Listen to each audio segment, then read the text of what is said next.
بسم اللہ الرحمن الرحیم. جہاں تک تو نقوی صاحب کی یہ بات کہ مجھے فیئر ٹرائل کا موقع نہیں ملا، یہ بالکل غلط ہے. جو ریفرنس 6 بار کونسلز نے فائل کیے جس میں لیڈ کونسل کے طور پہ میں پیش ہوا اور میں نے آرگومنٹس کیے سارے، اور اس میں ان کو موقع دیا گیا تھا. پہلے صرف ریفرنس کی بنیاد پہ ان کو شو کاز نوٹس دیا، اور جب وہ آئے تو انہوں نے رپلائی نہیں فائل کیا بلکہ انہوں نے ایک اپلیکیشن فائل کی کہ مجھے میرے خلاف الزامات بتائے جائیں. پھر وہ باقاعدہ ہیئرنگ ہوئی اور اس پہ میں نے آرگومنٹس کیے on behalf of all the bar councils, اور یہ 1 بائی 1 تمام جو ایلیگیشنز تھے وہ میں نے آرگیو کیے، اور ساتھ ساتھ سپریم جوڈیشل کاؤنسل جو ہے وہ ایلیگیشن ساتھ ساتھ نوٹ کرتے رہے اور ڈکٹیٹ کراتے رہے اسٹینو کو. اس کے بعد جب تمام ہمارے آرگومنٹس کمپلیٹ ہوئے تو اس کے بعد ایک دوسرا شو کاز نوٹس دیا گیا تھا، آپ کو یاد ہوگا، جس میں تمام ایلیگیشنز جو ہم نے لیول کیے تھے وہ انہوں نے دیے، اور ان کا رپلائی ان کو 15 ڈیز کے اندر دینا چاہیے تھا. اور ہوا یہ کہ جب اس کے بعد ہیئرنگ ہوئی تو انہوں نے رپلائی فائل کیا، اور ساتھ ہی انہوں نے کہا جی کہ نہیں یہاں نہیں، آپ جو ہے اوپن کورٹ میں کریں. بیٹھے ہوئے تھے تو چیف جسٹس صاحب جو چیئرمین تھے سپریم جوڈیشل کاؤنسل کے، انہوں نے کہا جی آپ پھر سوچ لیں. انہوں نے کہا جی نہیں، خواجہ حارث صاحب تھے، انہوں نے کہا جی میرے کلائنٹ چاہتے ہیں کہ اوپن کورٹ میں آؤ. انہوں نے ہم سے پوچھا تو ہم نے کہا جی ہمیں تو کوئی اعتراض نہیں ہے، وہ اگر چاہتے ہیں کہ اوپن کورٹ میں تو ہمیں کیا اعتراض ہے. سو اسی وقت معاملہ اوپن کورٹ میں شفٹ ہوا، اور وہاں پہ 3-3:30 بجے کاروائی وہاں پہ شروع ہوئی، اور کچھ صحافی حضرات بھی وہاں پہنچ گئے تھے. اور وہاں پہ پھر پروسیڈنگز جب شروع ہوئی تو انہوں نے کہا جی کہ ہم اپنا ڈیفینس دیں گے.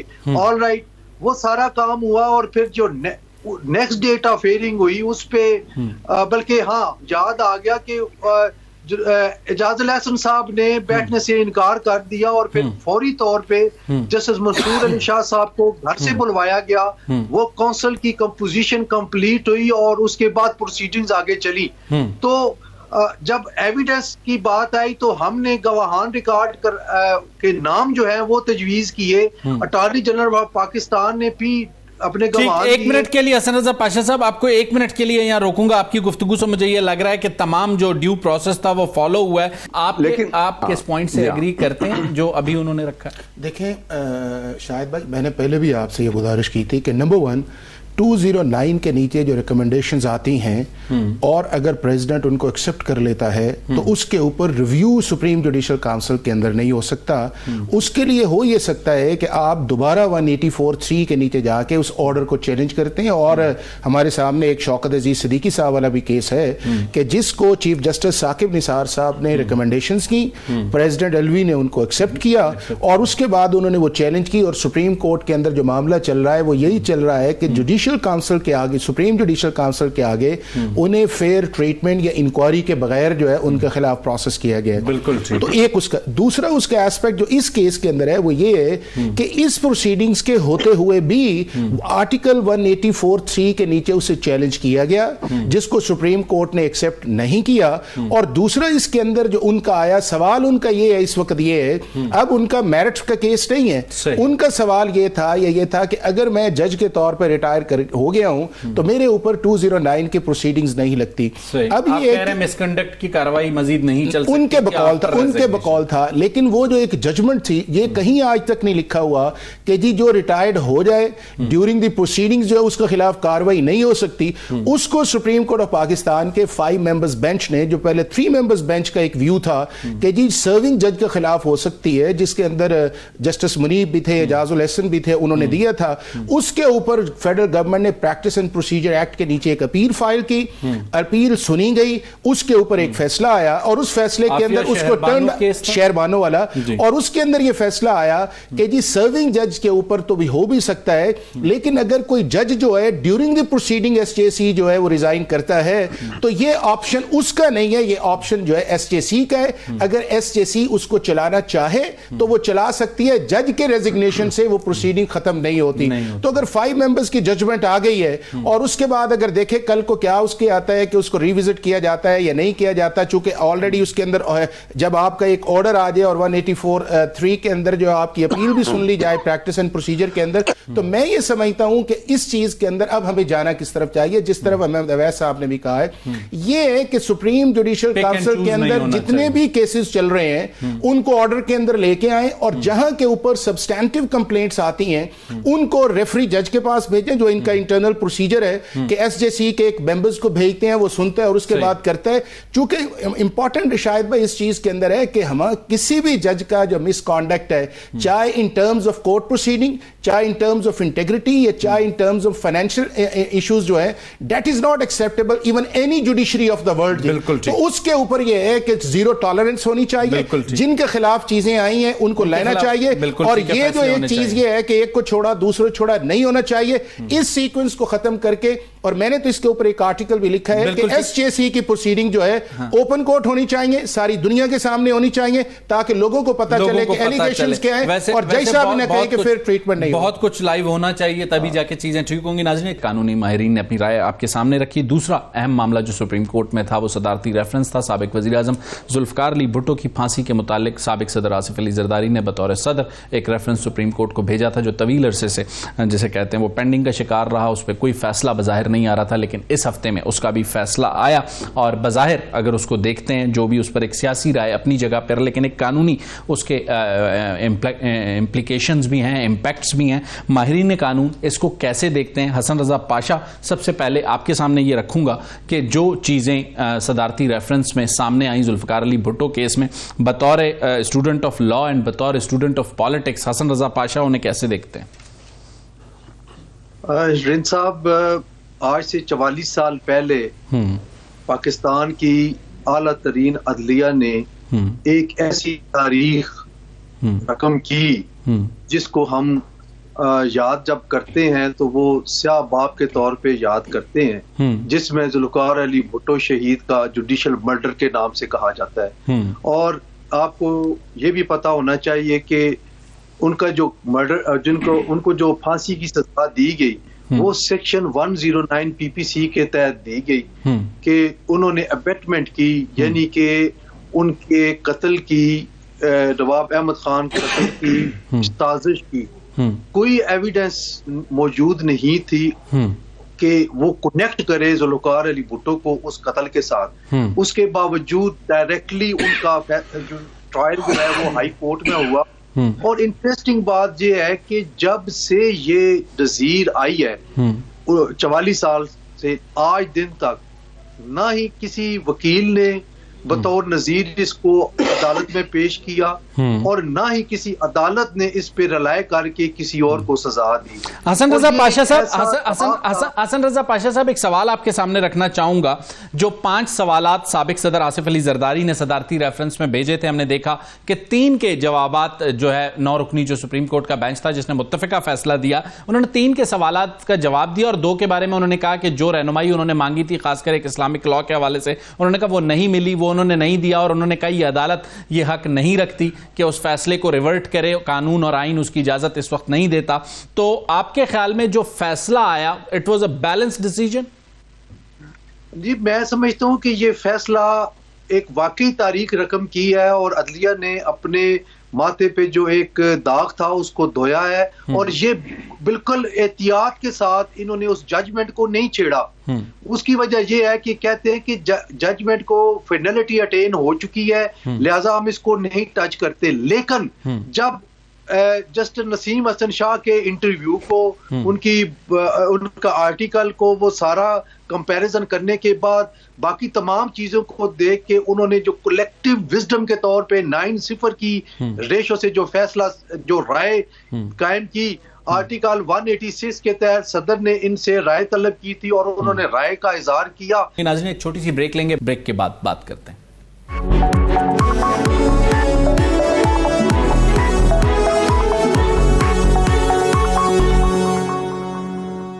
ویلکم بیک ناظرین. پروگرام کے پہلے سیگمنٹ میں ہم نے ذرا بات کی جسٹس نقوی کے ریفرنس کے اور اس کے فیصلے کے حوالے سے. قانونی ماہرین نے اپنی رائے آپ کے سامنے رکھی. احمد اویس صاحب کو شریک گفتگو کروں گا. احمد اویس صاحب, حسن رضا پاشا صاحب نے کہا کہ پاکستان کی جو جوڈیشل ہسٹری ہے اس میں ذوالفقار علی بھٹو کی جو پھانسی کا کیس تھا اسے کبھی کسی نے نظیر کے طور پہ استعمال نہیں کیا. آپ کو لگتا ہے کہ یہ جو 9 رکنی بینچ کا صدارتی ریفرنس کا فیصلہ ہے یہ جیسے پاشا صاحب کہہ رہے ہیں اسٹوڈنٹ آف لاء سے استعمال کریں گے, آپ کو لگتا ہے کہ یہ عدالتی نظیر کے طور پہ پیش ہوگا احمد اویس صاحب؟ جی, پاشا صاحب نے اس کا اچھا انالیسس کیا ہے. دیکھیے بات بڑی واضح ہے کہ اس میں کوئی شک نہیں ہے کہ ذوالفقار علی بھٹو کا جو فیصلہ ہے اب تک کبھی بھی کسی مرڈر کیس کے اندر, کسی بیل میٹر کے اندر, کسی 109 سیکشن کی وضاحت میں کے ساتھ پیش نہیں کیا گیا کہ جی فلاں ملزم کو آپ نے 109 میں چھوڑ دیا یا کم سزا دی ہے. دیکھیے ذوالفقار علی بھٹو کو سزائے موت دے دی تھی اس پریسیڈنٹ کو, اور یہ لارجر بینچ کا فیصلہ تھا, اس کو آپ نے مد نظر نہیں رکھا تو کبھی پیش نہیں ہوا. اس میں کوئی شک نہیں ہے. اور اس میں ہیومن رائٹس کی وائلیشن بھی ہوئی ہیں اور فیئر ٹرائل بھی نہیں کیا گیا. یہ بھی اپنی جگہ باتیں بالکل درست ہیں. لیکن میں ایک بات اور کہنا چاہتا ہوں, اس میں تو کوئی شک نہیں. جہاں تک کیس کا تعلق ہے میں یہ برملا یہ بات کہوں گا کہ یہ he was victim of bias judgment of the supreme court, اور ایک بہت بڑا سانحہ جو ہے وہ گزر گیا جو یہاں پاکستان میں. لیکن میں ایک اور بات کہنا چاہتا ہوں, اور وہ یہ ہے کہ اس بینچ کو جہاں ایک 45 سال پہلے کیس کا جو ہے فیئر ٹرائل نہیں ہوا یہ بھی نظر آ گیا, فنڈامنٹل رائٹ کی وائلیشن ہوئی یہ بھی نظر آ گیا, اور انٹرپریٹیشن کچھ قانونی پہلوؤں کی جو صحیح نہیں کی گئی اس کے اوپر بھی انہوں نے خیال کیا. لیکن کیا جج صاحبان کو ہیومن رائٹس کی, فنڈامنٹل رائٹس جو پاکستان کے آئین میں لکھے ہوئے ہیں وہ اس وقت جو وائلیشن ہو رہی ہیں اور انپریسیڈنٹڈ وائلیشن ہو رہی ہیں وہ کیوں نظر نہیں آتے؟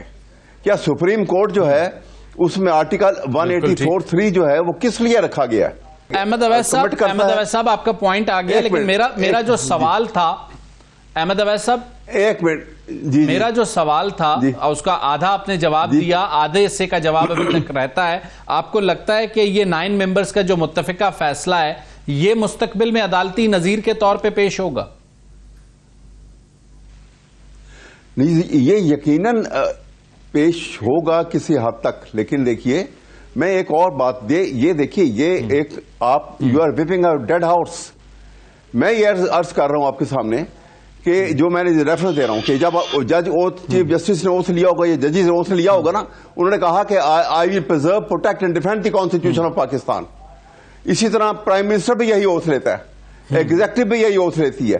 اگر وہ پاکستان کے فنڈامنٹل رائٹس کو ڈیفینڈ پروٹیکٹ نہیں کرتے, پرووائڈ نہیں کرتے, تو وہ پاکستان کے آئین کو جو انہوں نے اوتھ لیا ہے اس کو ڈیفینڈ نہیں کر رہے.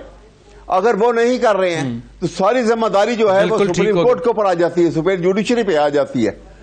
اور لیکن وہاں وہ پوری نہیں کر رہے ہیں, وہاں پہ جسٹس برائن بن جاتا ہے. میں عرض کر رہا ہوں کہ جسٹس آپ یہ کہیں گے کہ جسٹس احمد اویس صاحب کا جو موقف میں یہ کہوں گا کہ جسٹس جو بھٹو ریفرنس میں جو چیزیں سپریم کورٹ کو نظر آ رہی ہیں وہ اس وقت کیوں نظر نہیں آ رہی؟ دیکھیں چیز یہ ہے کہ ابھی صرف آپ اس کانٹیکسٹ کے اندر بات کر رہے ہیں جو بھٹو صاحب والا ہے, اور بھٹو صاحب کا جو ریفرنس ہے اس کے اندر جو 5 کوسچن آف لا تھے under article 186 of the constitution جو ایڈوائزری جورسڈکشن آئے تھے, اس کے اندر فنڈامنٹل کوسچن یہی تھا کہ کیا بھٹو صاحب کو ایک فیئر ٹرائل کا پروسیس جو ہے یا فیئر ٹریٹمنٹ جو وہ دیا گیا. باقی چیزیں اس کا سیکوینس ہے, چونکہ ہمارے سینئرز یہاں پہ بیٹھے ہوئے ہیں کہ جب بھی ہم کسی اسٹیٹ ایکشنز کو یا کسی ایگزیکٹو ایکشن کو چیلنج کرتے ہیں تو وہ ڈیو پروسیس آف لا کے اندر کرتے ہیں, اور آرٹیکل 10A تو ابھی آ گیا ہے, اس سے پہلے آرٹیکل 8 تھا, پھر 9 ہے, پھر 14 ہے آپ کا, پھر 25 ڈسکریمنیشن اس پہ جاتے ہیں. تو جب وہ برج ہم کراس کر لیتے ہیں تو اس کا جو آٹومیٹکلی ریزلٹس یہ ہوتا ہے کہ وہ ایکشن جو ہے وہ سیٹ اسائڈ ہو جاتا ہے. حافظ احسان صاحب ایک سوال یہ نہیں بنتا کہ اس کا جسے کہتے ہیں وہ قانونی امپیکٹ سے زیادہ ایک پولیٹیکل امپیکٹ ہے، کیونکہ Pakistan Peoples Party last 44 year سے ذوالفقار علی بھٹو جو سابق وزیر اعظم ہیں ان کی پھانسی کو ایک عدالتی قتل کہتی تھی اور اس پر سپریم کورٹ نے مہر ثبت کی؟ نہیں شاید یہ نہیں ہے، یہ صرف as a political party Pakistan Peoples Party کا کیس نہیں ہے. اب آپ دیکھیں نا کہ آپ کے سامنے احمد اویس صاحب بیٹھے ہوئے ہیں، ان کا تعلق تو پیپلز پارٹی سے نہیں ہے، لیکن جو وہ ٹرائل کا پروسیس تھا اس کو کہہ رہے ہیں کہ وہ جسٹیفائی نہیں ہے. لیکن پیپلز پارٹی کے نیریٹو کو نہیں اس کی ایک وجہ تھی. اس کیس کے اندر 6-7 بڑے بلنڈرز آئے تھے. ایک بلنڈر یہ آیا کہ 1974 کا ایک کیس ہے، اس کی انویسٹیگیشن کلوز ہے اور 1978 کے اندر ایک کمپلینٹس کے اوپر آپ اسے چلاتے ہیں. دوسرا اس کیس کے اندر یہ آیا جو امپورٹنٹ آیا کہ ایک جو سیشن کورٹ کا ٹرائل تھا آپ نے اس سے چھوڑ کے آپ نے ہائی کورٹ کی طرف چلے گئے اور ایک اس کو فورم مس کر دیا. نمبر 3 اس کے اندر آیا کہ دونوں کورٹس کے اندر جو تھا، جو آپ کا ہائی کورٹس بھی تھا اور آپ کا سپریم کورٹ بھی تھا، اس کے اندر ایک بائس آف ججز بھی تھا، وہ بھی ریفلیکٹ ہوتا ہے ان ساری پروسیڈنگز کے اندر. چوتھی اس چیز کے اندر یہ آئی کہ آپ نے صرف ایک ایسے سیکشن کے اوپر کیا جس کی ڈائریکٹ ایویڈنس نہیں تھی، بلکہ صرف ایک اپروور کا سٹیٹمنٹ تھا کہ اس نے بیان دیا کہ مجھے یہ کہا گیا 109 کے اندر. پانچویں چیز اس کے اندر یہ آ گئی کہ 109 کے اندر جب آپ کے پاس ڈائریکٹ ایویڈنس نہیں ہے اور آپ کی سپریم کورٹ جو ہے وہ یونینیمس نہیں ہو رہی بلکہ 4-3 سے جا رہی ہے، تو یہ ایک اچھا کیس تھا میٹیگیٹنگ سرکمسٹانسز کا کہ یار یہ ڈیتھ کا نہیں بنتا، اس کو جو ہے وہ لائف کر دیں یا اس کو 14 سال کر دیں یا اس کو 7 سال کر دیں. اور فائنلی جو اس چیز کے اندر یہ تھا کہ اس دور کے جو ایکسٹرنل انوائرمنٹ تھے وہ پش اپ کر رہے تھے اس چیز کے اندر کہ شاید انٹرنلی جو کورٹس کے اندر چل رہا تھا وہ انڈیپینڈنٹ نہیں تھا. نہیں دیکھیں نا، پولیٹیکلی فائدہ تو پیپلز پارٹی اٹھائے گی نا. انہوں نے ایک ریزولوشن بھی اسمبلی میں اندر کر دی ہے سندھ کے اندر کہ انہیں اب شہید ذوالفقار علی بھٹو کے طور پہ کہا جائے. پاکستان کا ایک یونینیمس اس کے اندر جو ویو پوائنٹ آیا وہی بھی آیا کہ فیئر ٹریٹمنٹ نہیں ہے. تیسرا اس چیز کے اندر یہ ہے کہ جو ایک نیریٹو اس چیز کے اندر تھا کہ ایک جوڈیشل مرڈر ہے، اور ہم تو ہر کیس کے اندر جس کے اندر انصاف نہ ہو انصاف کا قتل کہتے ہیں. یہ تو بھٹو صاحب کو ہم نے صرف اسپیسیفک کیا ہوا ہے، ہر وہ کیس جو میرٹ پہ نہ سنا جائے، کانسٹیٹیوشن کے نمبر سنا جائے، وہ انصاف کا قتل ہے. تو وہ ایک چیز حسن رضا پاشا صاحب جو بات خیال ہے اس سے دور ہوئی ہے اس سپریم کورٹ کے فیصلے سے اور نئے سٹینڈرڈ سیٹ ہوئے ہیں. آپ کہتے ہیں اب مستقبل میں چاہے وہ عدالتی قتل ہو یا انصاف کا قتل ہو اس کے چانسز کم ہوں گے. اور دوسرا یہ ہے کہ جو ساری جو ججمنٹ آئے گی وہ آئے گی 22 کے اوپر، ڈیو پروسیس آف لا کے اوپر، آرٹیکل 8 کے اوپر، فیئر ٹریٹمنٹ کے اوپر. اور میرا خیال ہے کہ آئندہ جب یہ چیزیں جائیں گی تو جو ایک ہانٹ کرتی تھی ہماری جوڈیشری کے اندر یہ ججمنٹ جو تھی، ایک تو جوڈیشری اس سے نکل آئی اور دوسرا اس چیز کے اندر یہ آیا کہ جب آگے چیزیں جائیں گی تو ان ججز کو بھی اس چیز کا احساس ہوگا کہ اگر یہاں پہ فیئر پروسیجر یا رول آف لا جو ہے یا فیئر ٹرائل پروسیس نہیں ہے تو اس کو ریورس کیا جا سکتا ہے. پاشا صاحب جو بات آخری کی ہے وہ مجھے بہت اٹریکٹ کر رہی ہے حافظ احسان صاحب کی کہ اس ریفرنس کا جو بھی فیصلہ آئے گا اس میں جو 4 سے 5 وہ بینچ مارکس بتا رہے ہیں کہ مستقبل میں اگر ان چیزوں کو ایڈریس کیا جاتا ہے تو کوئی عدالتی قتل کسی کا نہیں ہوگا، کبھی انصاف کا قتل نہیں ہوگا. تو آپ کو لگتا ہے یہ ہماری عدالتی نظام کی بہتری کی طرف پہلا قدم ہوگا؟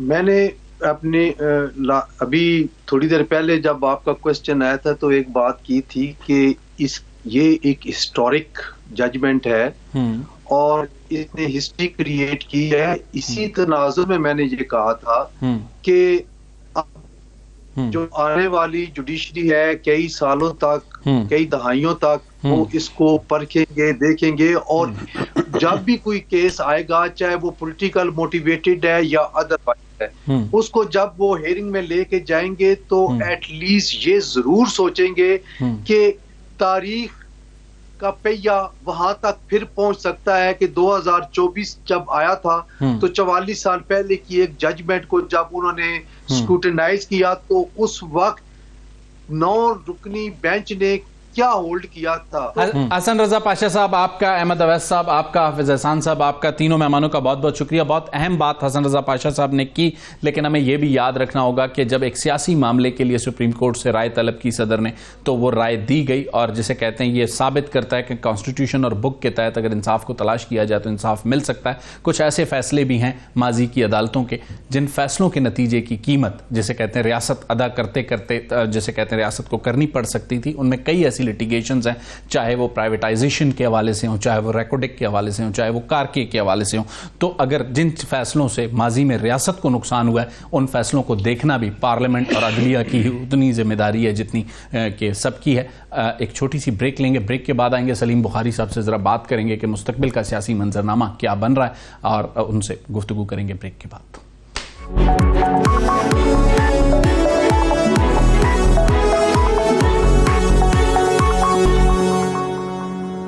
ویلکم بیک ناظرین. پروگرام کے لاسٹ سیگمنٹ میں ہمارے ساتھ ہوں گے سینئر صحافی اور تجزیہ نگار ہیں سلیم بخاری صاحب. بڑی گہری نظر رکھتے ہیں ملکی سیاست پر.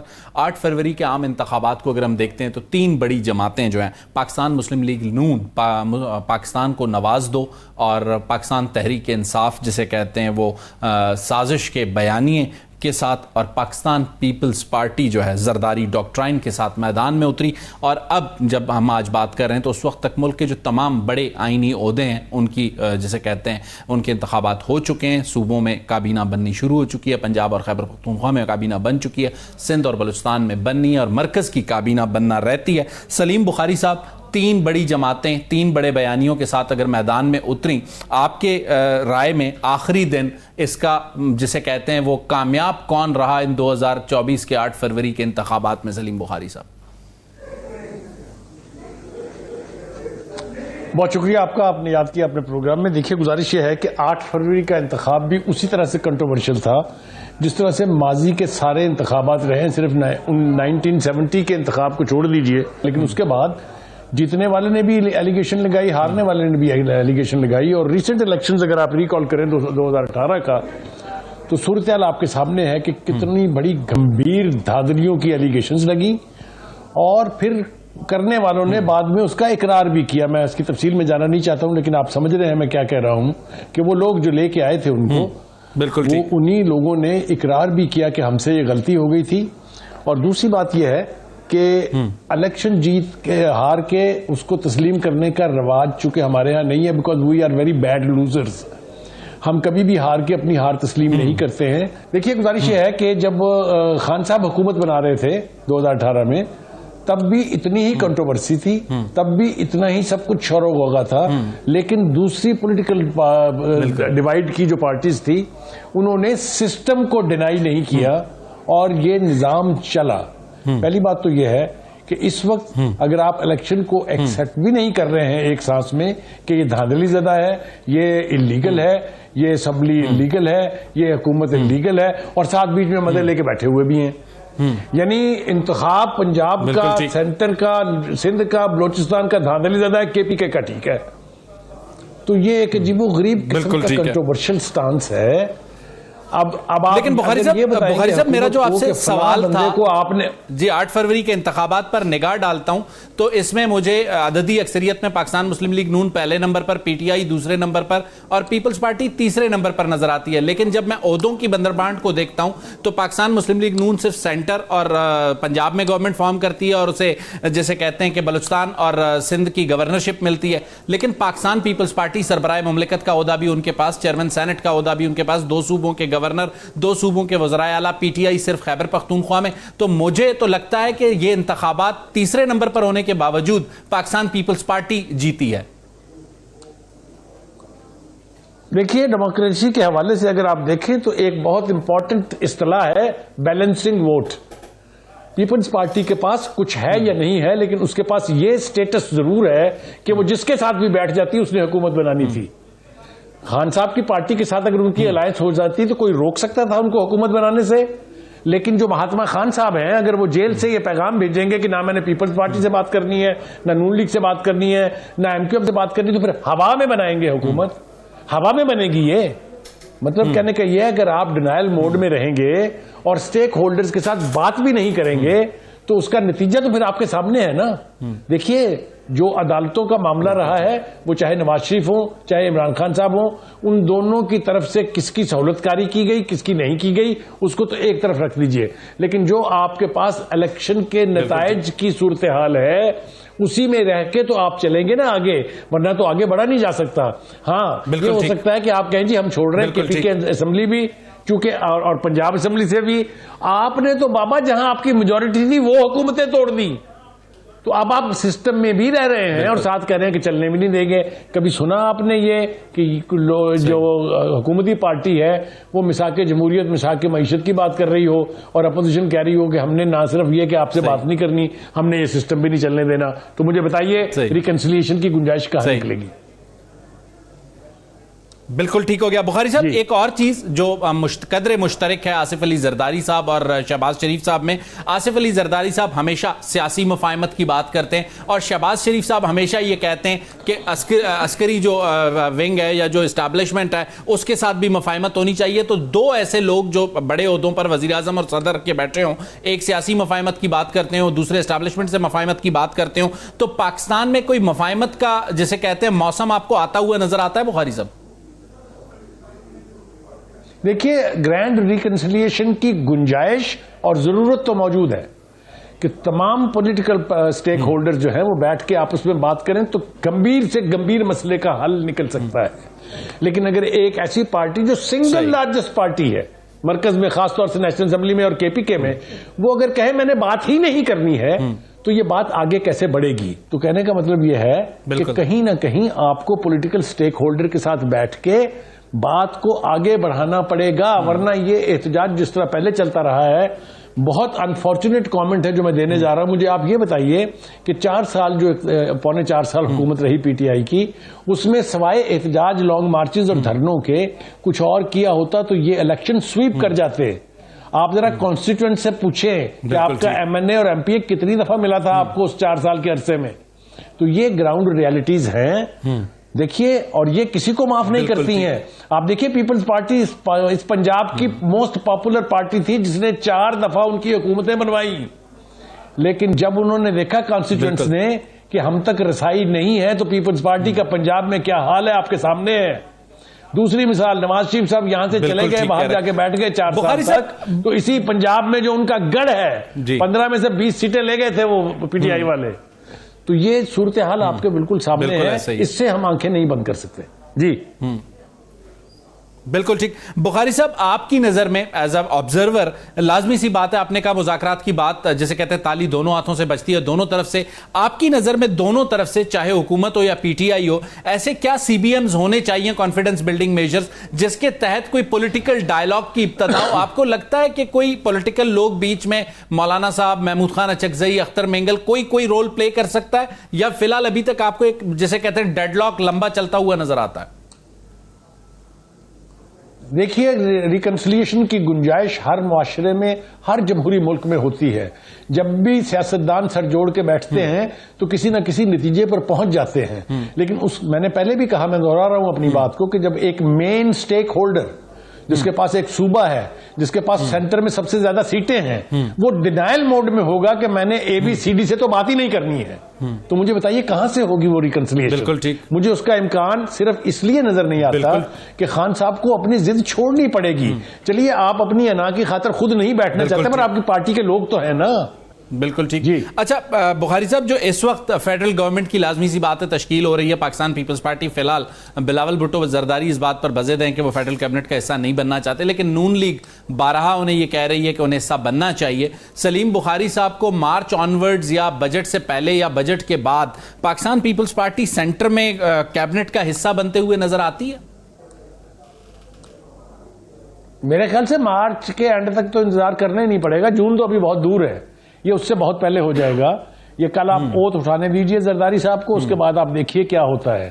میرا ذاتی خیال یہ ہے, میں کنونس ہوں اس بات پہ کہ یہ ایک دوسرے کے ساتھ جڑیں گے, اس لیے کہ میں نے پھر اپنی بات کو دوہرا رہا ہوں, آپ اس کو سمجھیے, اینیمی کامن ہے, اینیمی کامن ہے. بالکل ٹھیک ہے.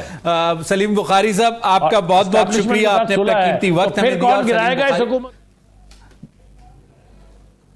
بالکل ٹھیک ہو گیا, آپ کا جملہ کمپلیٹ ہوا. آپ نے 2 جملے جسے کہتے ہیں اینیمی کامن ہے اور اسمنٹ کے ساتھ اس وقت جسے کہتے ہیں وہ لو افیئر عروج پر ہے حکومتی اتحاد کا, اور بخاری صاحب سمجھتے ہیں اس لیے مارچ کے آخر تک پاکستان پیپلز پارٹی اس گورنمنٹ کا حصہ ہوگی. کتنے حد تک پاکستان پیپلز پارٹی اس فیصلے کو ریزسٹ کرتی ہے اس کو دیکھنا ہوگا آنے والے ہفتوں میں. اگلے پروگرام تک مجھے شاہد رند کو اجازت دیجیے. اللہ حافظ.